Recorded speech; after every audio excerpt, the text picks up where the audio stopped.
जय मसीह की। शुभ संदेश टीवी के सभी दर्शकों का प्रभु यीशु मसीह के नाम में मैं स्वागत करती हूँ। आज के प्रेयर टाइम के एपिसोड में आपका स्वागत है।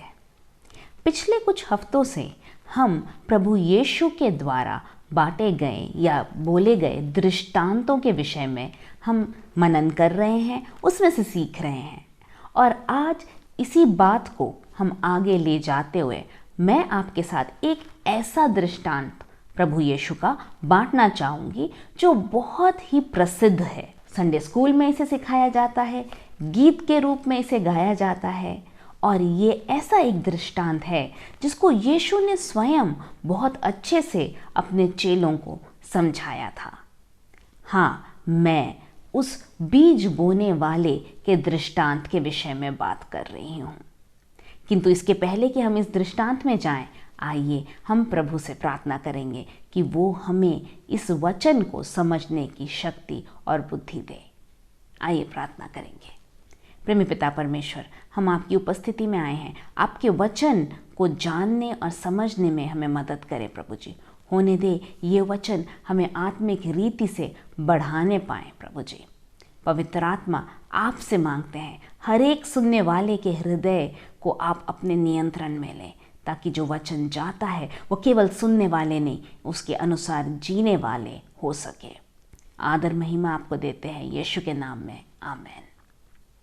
तो जैसे मैंने कहा कि आज जो दृष्टांत हम देखने वाले हैं वह है वो दृष्टांत जिसे कहा जाता है बीज बोने वाले का दृष्टांत। यह हमारे वचन में बाइबल के जो 4 इंजील है उसमें से पहले 3 सुसमाचारों में इसके विषय में लिखा हुआ है, जबकि मत्ती, मरकुस और लूका तीनों ही इस दृष्टांत के विषय में लिखते हैं।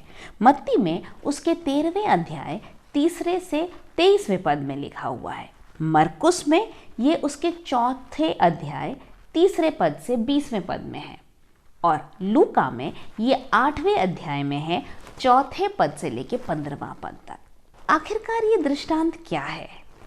अक्सर हर बाइबल में या ज़्यादातर बाइबलों में इसे दिया गया है बीज बोने वाले का दृष्टांत। एक व्यक्ति जो बीज बो रहा है, वो जो बीज बोता है वो अलग अलग तरह की भूमि में गिरता है और किस तरह के फल आते हैं उसके विषय में यीशु यहाँ बता रहे हैं।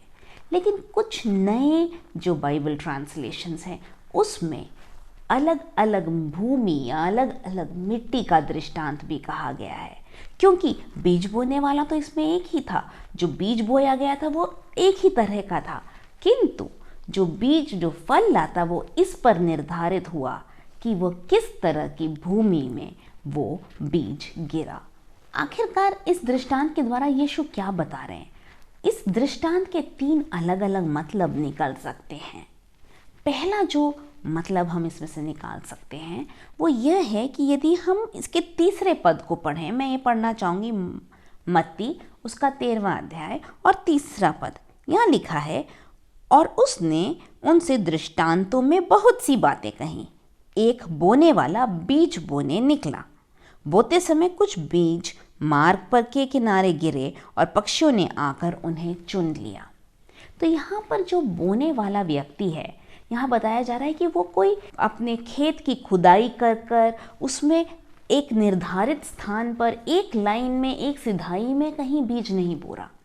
यहाँ जो दृष्टांत दिखाया गया है या जिसके बारे में यीशु बोल रहे हैं, वहाँ पर जो बीज बोने वाला है वो बीज को लेकर इस तरह फेंक रहा है और वो उसको अपने भूमि में फेंक रहा है और वो कुछ बीज, इनमें से कुछ जाकर एक जैसे कहा गया है जाकर मार्ग में जाकर गिर जाते हैं।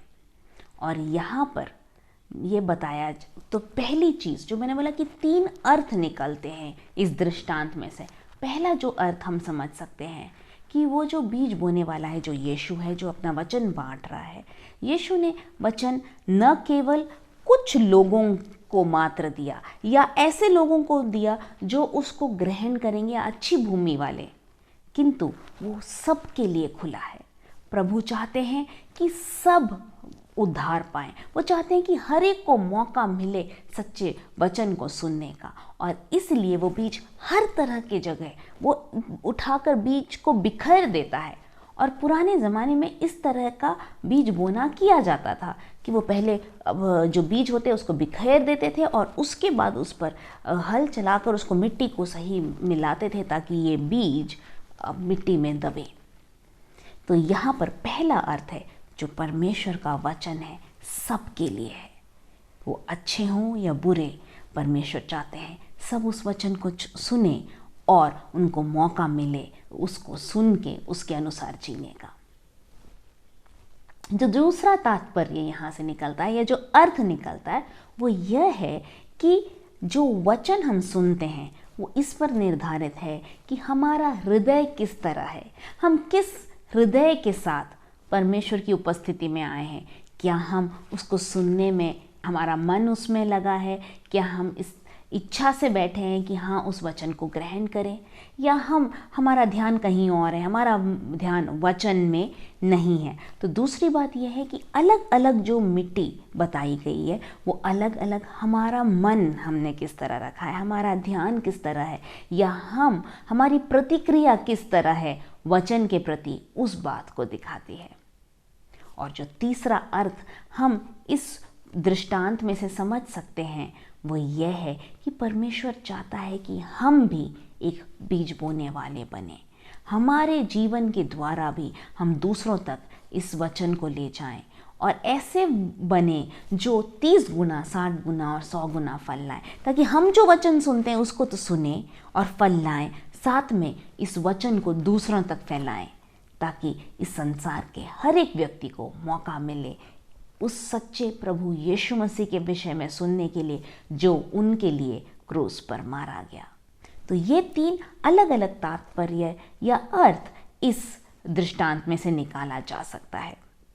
किंतु यीशु ने स्वयं इस दृष्टांत के विषय में अपने चेलों को बताया, क्योंकि जब चेलों ने ये दृष्टांत को सुना तो जब थोड़ी देर बाद यीशु से पूछा कि सबसे पहले तो पूछा कि यीशु तुम दृष्टांत में क्यों बात करता है, तो प्रभु ने बताया कि मेरा दृष्टांत में बातें करने का कारण ये है कि धर्म या राज्य के विषय में जो सच्चाई है वो सबके लिए नहीं है। और बहुत से हैं जिसके बारे में यशायाह ने कहा था कि वो सुनते तो हैं, समझते नहीं, देखते तो हैं लेकिन उसकी कल्पना नहीं कर पाते। उस तरह बहुत से लोग हैं जो वचन सिर्फ सुनने के लिए, सिर्फ नापने के लिए कि ठीक है एक कान से सुन के निकालने के लिए आए हैं, लेकिन जो सच में वचन को सुनकर ग्रहण कर कर उसके अनुसार अपने जीवन को बदलने को तैयार होते हैं, ऐसे लोगों को ही समझने का हक दिया है। और पर प्रभु यीशु उनके लिए ही आए थे। तो इस दृष्टांत में हम आगे बढ़ेंगे कि यीशु ने आखिरकार क्या समझाया अपने चेलों को, इसका अर्थ क्या था, ये हम देख सकते हैं 18वें पद से, मत्ती उसका 13वां अध्याय 18वें पद से। तो यीशु यहाँ बता रहे हैं, अब तुम बोने वाले के दृष्टांत का अर्थ सुनो। यीशु ने अर्थ बता रहे हैं और वो कह रहे हैं, जो कोई राज्य का वचन सुनकर नहीं समझता, उसके मन में जो कुछ बोया गया था वह दुष्ट आकर छीन ले जाता है। यह वही है जो मार्ग के किनारे बोया गया था। तो यीशु यहाँ सबसे पहले जो बीज था जो मार्ग के किनारे गिरा, उस बीज के विषय में बता रहे हैं और बता रहे हैं कि ये उन लोगों को दर्शाता है जो वचन को ध्यान ही नहीं देते, जो एक कान से सुनते हैं और दूसरे कान से निकाल देते हैं, वचन उनके अंदर जाता ही नहीं है। जो मार्ग रहता है, जो खेत के बगल में जो मार्ग होता है, वहाँ पर मिट्टी न तो गीली होती है न नमी होती है, वो बहुत ही ठोस होता है और वहाँ पर बीज अगर गिरे तो भी वो जड़ नहीं ले पाता, क्योंकि ना उसे नमी मिलती है, ना वो जो मिट्टी थोड़ी नरम नहीं होती जिसमें वो बीज अंदर जा सके, और वो बीज वहाँ ऊपर ही पड़ा रहता है और जो चिड़िया जो है वो उस बीज को देखकर आकर चुग कर ले जाती है। ये उन लोगों को दर्शाता है जो वचन सुनते तो है लेकिन उनका ध्यान उसमें नहीं होता, वो उसको ग्रहण नहीं करते, उनका ध्यान इधर उधर होता है और वो उस वचन को जो आदर देना चाहिए या जो ध्यान देना चाहिए नहीं देते। और शैतान इस मौके को पाते हुए आकर उस वचन को चुरा कर ले जाता है। वो उनके हृदय में जाने ही नहीं देता और वो वचन कोई फल नहीं ला सकता, क्योंकि वो एक ऐसी भूमि में गिरा जहाँ पर वो फल नहीं ला सकता। तो सबसे पहला ये जो कैटेगरी के लोग जिनके बारे में यीशु कहते हैं, वो वे लोग हैं जो वचन की ओर ध्यान ही नहीं देते, उसको जो आदर देना चाहिए नहीं देते, और वह शैतान आके उस वचन को उनके हृदय में जाने नहीं देता, वो चुरा के ले जाता है। दूसरी बात यहाँ यीशु कहते हैं कि कुछ बीज, हम इसको मत्ती 13 उसके 5 में पढ़ सकते हैं, कुछ बीज पथरीली भूमि पर गिरे जहाँ उन्हें बहुत मिट्टी न मिली और गहरी मिट्टी न मिलने के कारण वे जल्द उग आए, पर सूरज निकलने पर वे जल गए और जड़ न पकड़ने से सूख गए।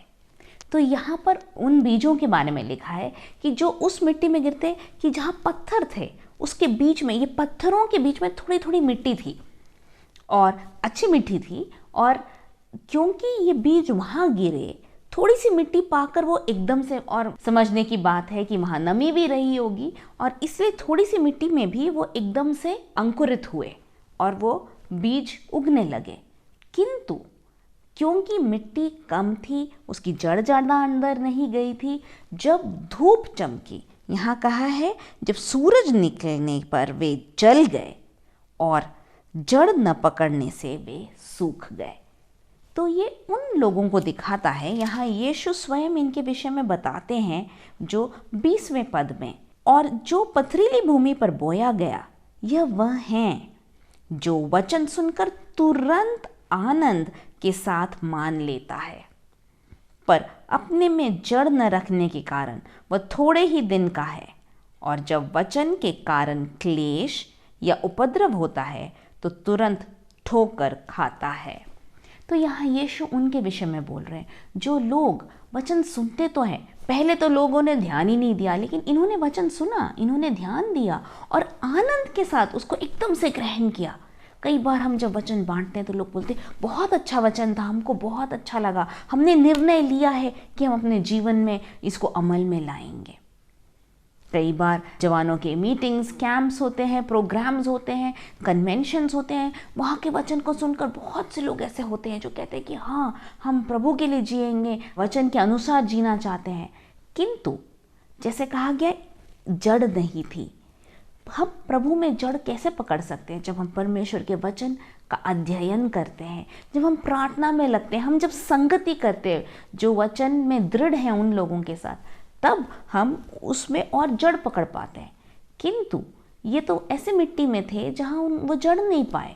वचन सुने, बहुत आनंदित हुए, किंतु क्योंकि उनमें गहराई नहीं थी, जब वचन के कारण उन्हें ताड़ना सहनी पड़ी, तकलीफ या उपद्रव सहना पड़ा, तब क्योंकि वो गहरे नहीं गए थे प्रभु में, वो उस रिश्ते में ढंग से बने नहीं थे, तो परेशानियों के सामने वो डगमगा गए, वो गिर गए, और जैसे इसमें लिखा है कि वो क्या धूप के कारण वो जल गए।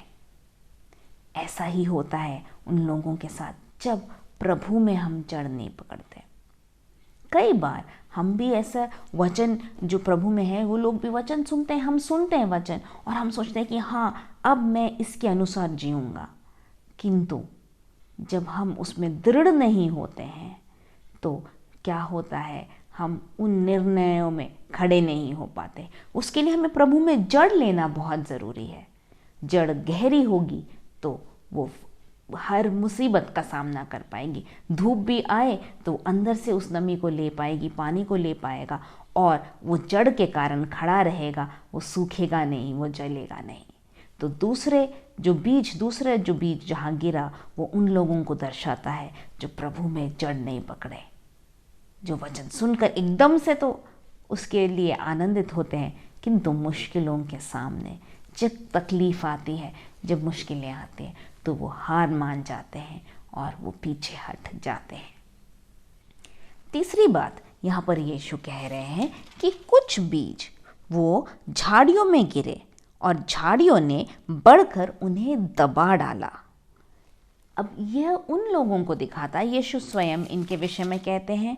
हम यहाँ देख सकते हैं कि 22वें पद में यीशु ने कहा है, जो झाड़ियों में बोया गया यह वह है जो वचन को सुनता है, पर इस संसार की चिंता और धन का धोखा वचन को दबाता है और वह फल नहीं लाता।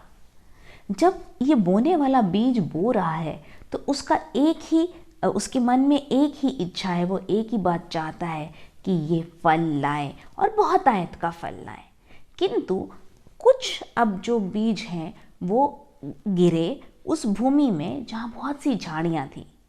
तो यहाँ पर मिट्टी शायद अच्छी होगी, किंतु उसके आस पास झाड़ियाँ हैं।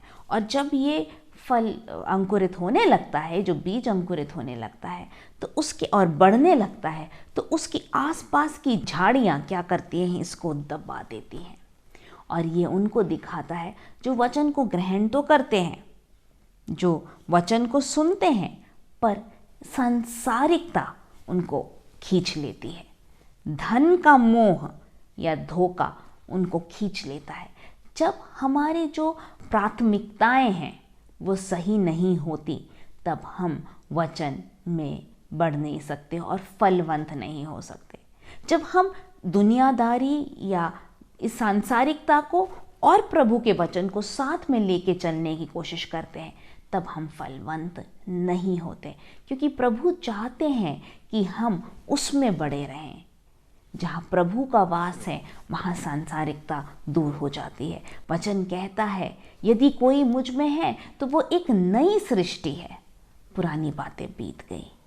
जो उसमें है वो संसार में से नहीं, वो संसार में होकर भी संसार को अपने अंदर आने नहीं देता। मैंने एक बहुत ही अच्छा उदाहरण सुना था कि एक जो नाव होता है वो पानी में ही तैरता है, वो समुद्र में ही रहता है, किंतु अगर वो समुद्र का पानी या वो नदी का पानी उस नाव के अंदर आ जाए तो वो नाव डूब जाती है। नाव को बनाया है उस समुद्र में या उस पानी के ऊपर तैरने के लिए।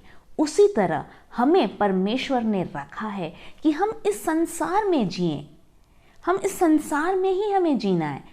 किंतु यदि ये संसार हमारे अंदर आ जाती है, सांसारिकता हमारे अंदर आ जाती है, तो हम डूब जाते हैं। हम उस बीज के समान हो जाते हैं जिसे वो कांटे दबा देती हैं। इस दुनिया का मोह, इस दुनिया की चिंता, कल की चिंता कि हम क्या खाएंगे, क्या पिएंगे, इस बात की चिंता कि हमारे साथ आगे क्या होगा, इस बात की चिंता यदि हमारे पास पैसे नहीं हैं तो हम कैसे जिएंगे। ये सब बातें, दर्द, दुख, चिंता, परेशानी, अमीर बनने का मोह, धन का मोह, ये हमें दुनियादारी में खींच लेता है और हमें फलवंत होने नहीं देता। तो ये था वो बीज जो तीसरी तरह की भूमि में जाकर गिरा। और आखिरकार यहाँ पर यीशु बताते हैं कि कुछ बीज अच्छी भूमि में गिरे। और यहाँ लिखा है 8वें पद में, पर कुछ बीज अच्छी भूमि पर गिरे और फल लाए, कोई 100 गुना, कोई 60 गुना और कोई 30 गुना। जिसके कान हों वह सुन ले। यीशु बहुत ही स्पष्ट रीति से बोल रहे हैं यहाँ पर, जिसके कान हों इस बात को सुन ले। और इसका अर्थ क्या था? 23वें पद में यीशु बताते हैं कि जो अच्छी भूमि में बोया गया यह वह है जो वचन को सुनकर समझता है और फल लाता है, कोई 100 गुना, कोई 60 गुना और कोई 30 गुना। तो ये आखिरी जो तरह की भूमि है वो भूमि है जो अच्छी भूमि है, उपजाऊ भूमि है, जहाँ नमी है, जहाँ की मिट्टी कठोर नहीं है लेकिन मुलायम है।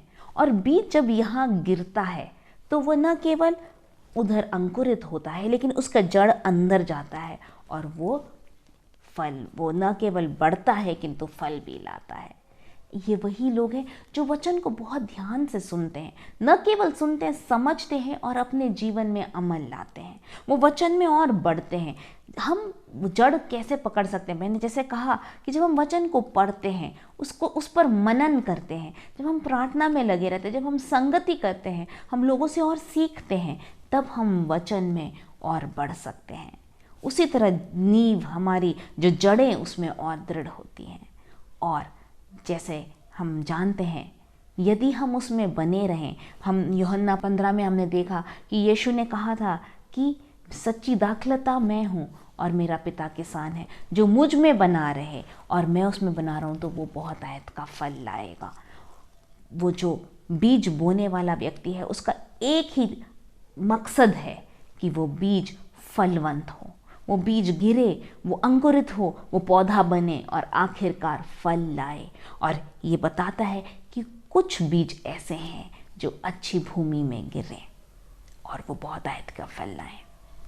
इस वचन को सुनते या इस जो हमने दृष्टांत को देखा, इससे हमें सबसे पहली सीख ये मिलती है, जैसे मैंने बताया था, 3 बातें मैंने बताई थी कि एक वचन सबके लिए दिया गया है।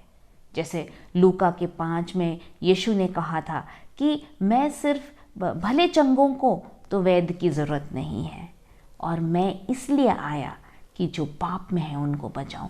यीशु इस वचन, इस अपने उद्धार को लेकर सबके लिए लेके आए, सबके लिए। वो चाहते हैं कि हर एक को मौका मिले। दूसरी बात हमने जैसे देखा कि ये बताता है हमारे जीवन में हमारा हृदय किस तरह का है। जब ये वचन, हम ये दृष्टांत के बारे में जब हम पढ़ते हैं, तो हमें सबसे पहले जांचना है कि हम किस तरह की भूमि हैं। क्या कई बार हम उस मार्ग की भूमि की तरह है कि हम परमेश्वर का वचन तो सुन रहे हैं, हम कलीसिया में तो बैठे हैं, हम वचन तो सुन रहे हैं, लेकिन हमारा ध्यान उधर नहीं है? अगर ऐसा है तो हमें क्या करना है?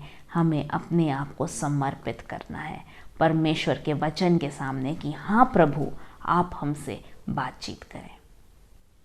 क्या हम ऐसे होते हैं कि कई बार वचन सुनकर बहुत प्रोत्साहित होते, उत्साह से भर जाते कि हाँ आज मैं उस वचन के अनुसार जीऊँगा, लेकिन हम प्रभु में दृढ़ नहीं हैं, हमारी जो जड़ है अंदर नहीं गई, और कुछ ही दिनों में जब तकलीफ आती है, जब परेशानियाँ आती है, तो हम उसका हाथ छोड़ देते हैं। या हम उस बीज की तरह है जो मिट्टी में गिरा, किंतु सांसारिकता ने, दुनिया के मोह ने, धन के मोह ने और दुनिया की चीज़ों ने उसे दबा दिया। हम दोनों नाव में पैर रखकर चलने की कोशिश कर रहे थे। हम संसार में भी जीना चाह रहे थे और हम प्रभु में भी बढ़ना चाह रहे थे। ऐसे में हम फल नहीं लाग सकते। आखिरकार जो बीज सिर्फ वो अच्छी भूमि पर गिरा, वही फल लाया। तो आखिरकार उस जो बीज बोने वाले ने सिर्फ अच्छी भूमि में क्यों नहीं डाला? क्योंकि जैसे मैंने कहा, वो चाहते थे कि हर एक को मौका मिले, और न केवल हम उस अच्छी भूमि में जो बीज है उसकी तरह हम उसको माने, लेकिन फल लाएं। और जैसे गलातियों 5:22 में लिखा है आत्मा के फल के विषय में, वो आत्मा के फल हमारे अंदर देखे जाएं। इसके अलावा हम एक और रीति से फलवंत हो सकते हैं।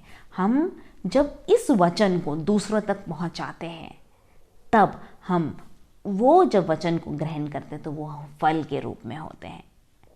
हो सकता है कि आपको परमेश्वर ने कुछ अलग तरह की टैलेंट दिया हो। सभी प्रचार करने वाले नहीं होते, सभी वचन प्रचार करने वाले या लोगों को बाइबल पढ़ाने वाले नहीं, शिक्षक नहीं बनते। हो सकता है परमेश्वर ने आपको चुना हो कि आप अपने जीवन के द्वारा अपने पड़ोसी को जीतें। हो सकता है परमेश्वर ने आपको ऐसे रखा हो कि आपके ऑफिस के लोग आपके मुंह से निकले हुए वचन, आपका व्यवहार देखकर प्रभु यीशु के पास आए। हो सकता है कि आप गृहिणी हो और एक माता हो और आपको लगे मैं किस तरह फल ला सकती हूँ, तो परमेश्वर ने आपको रखा हो कि अपने बच्चों को परमेश्वर के वचन के अनुसार पाल पोस कर बड़ा करें, ताकि वह सच्चाई को समझ सके और वह एक फल के रूप में आए। हो सकता है आपको प्रभु ने चुना हो सुसमाचार प्रचार करने के लिए, तो जाएं और प्रचार करें और वो फल लाएं। हो सकता है प्रभु ने आपको चुना हो कि घुटनों में बैठकर प्रार्थना करें और आपके प्रार्थना के द्वारा बहुत से लोग उद्धार पाएं।